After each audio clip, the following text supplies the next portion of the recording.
Hello, everybody. This is Jocelyn Saint Ami, and I'd like to welcome you to the COVID-19 Chronicles, Chapter 5. For those of you that don't know me, I am an American who is currently residing in Venice, Italy, and I have decided to do this program to just talk about things that are going on here in Italy, and not only that, to encourage everyone and to bring some type of encouragement and hope to the situation that we're in. Now, I would like to just say that you made it through this week. And I know that this week is supposed to be a very difficult week. And we all go through ups and downs. This has not been an easy week for me either. As some of you know, we are going on now. This is the end of week 6. It's week 7 that we're going into lockdown, and it's been very difficult. However, we are here and we are fortunate, of course, to be alive. Well, today I would like to talk to you about a story. I love to tell stories, and I love to tell stories that come directly from God's Word. So let's take a minute and let's look at what God's Word says today. So we are going to take a look at Luke.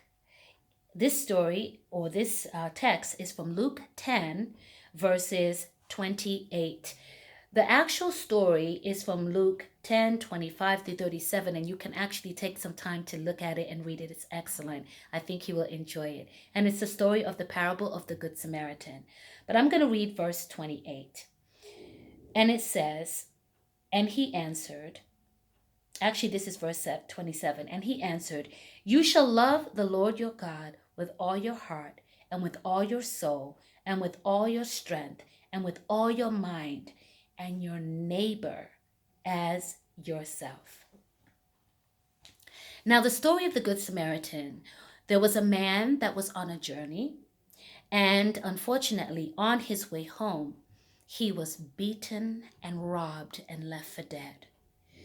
He was in the middle of this journey, probably excited about getting back to his wife and kids, and this horrible, horrible, horrible thing happened to him. Well, as he was there, laying probably in his own blood, there walked a priest right beside him. The priest saw the man, and instead of doing his priestly duties, he went on the other side of the road and did not tend to the man. Then another person came by, a Levite, a person from the tribe of Levi. And he saw this man, and instead of stopping and probably seeing if his brother was going to be okay, he too went on the other side of the street. I can imagine the thoughts of this poor man when he was thinking, am I going to die like this? Is this how it's going to be? Am I going to end up here? No one helping me? I can imagine all types of things were running through his mind as the breath started to leave him. And finally, someone stopped. And this man was a Samaritan. Now, there wasn't a very good rapport between the Jewish people and the Samaritans. There was always conflict between them for diverse reasons. But when this man saw that this poor individual was on the ground, bleeding, bruised, and beaten, he didn't care what he was. He helped him up, tended to his wounds, and put him on his donkey and took him to the nearest inn. Not only did he take care of him, but he also told the innkeeper that if any expenses should come about, that he would pay for them on his journey back. Now, today, my thought is about us being good Samaritans. I watched a very interesting video yesterday with a very eloquent young woman. She's, I'm sure, involved in politics of some type. And she was expressing her concerns about her liberty because she was asked to put on a mask when she went into a store, a food market. She was told that she had to do it. And she became very, very upset about it. In the video, she didn't say if she did it or not, but she was asked by the policeman that was there to do that. She started complaining about it and feeling as though it was going against her rights as an American. And she felt that, things were starting to just really get out of hand. Now, I understand her concerns, but I also want to say there was a reason why we have been asked to put on masks here in Italy and now, of course, in the United States. One, the mask is supposed to protect us in some way. Now, I know it's not the same mask that they have in the hospitals, but they do provide some type of protection. One, they protect you from touching your face, especially if you've touched another surface. Sometimes we touch our faces, and we don't even realize that we're doing it. So it's like a reminder to protect us, not to touch our faces. And two, it also protects us from someone that we may be speaking to.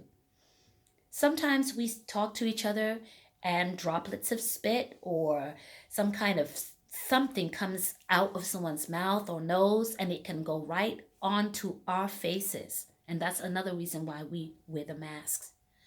But the real reason why is to protect each other. You don't know who you're going to be talking to. You don't know if that person has the virus or not. There are some people that have no symptoms, but that doesn't mean that they're not carrying the virus. I guess what I'm basically trying to say is that this is a situation where we need to stop thinking only of ourselves and start thinking of each other. I think that throughout this whole thing, that this is a lesson that we can learn. Just like in the story of the Good Samaritan, we need to love our neighbors as we love ourselves. You're going to put on your mask because you're going to protect yourself as best as you possibly can. But you're also doing it for your neighbor, to protect yourself against maybe infecting someone else or vice versa. So I just want to take this time to say, let us remember, especially during this time, that we need to consider others. Just like the Lord said, that we need to think of ourselves, yes, but we need to think of our neighbors as we think of ourselves. This is the time for us to come together. This is the time for us to try and help each other in the best way that we can. And if having a mask is a problem for you, there are other services that you can get. If you want someone to bring the groceries to your house, there's another service you can get, or there are services that you can get. But unfortunately, there's some people that don't have that luxury, and they do have to go to the grocery store, and you have to consider them as well. I really hope that this talk encourages us to stay together and to pull together and to remember that we are in this together. We may be living, or I may be living 7,000 kilometers away from you, but I'm still basically in the same boat as you.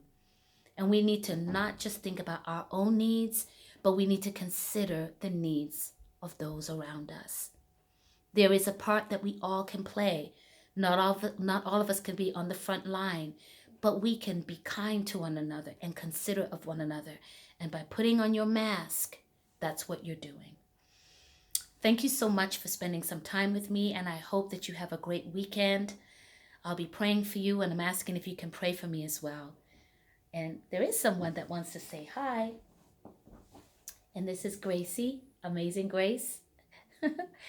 We thank you so much for the time that you have spent with us today.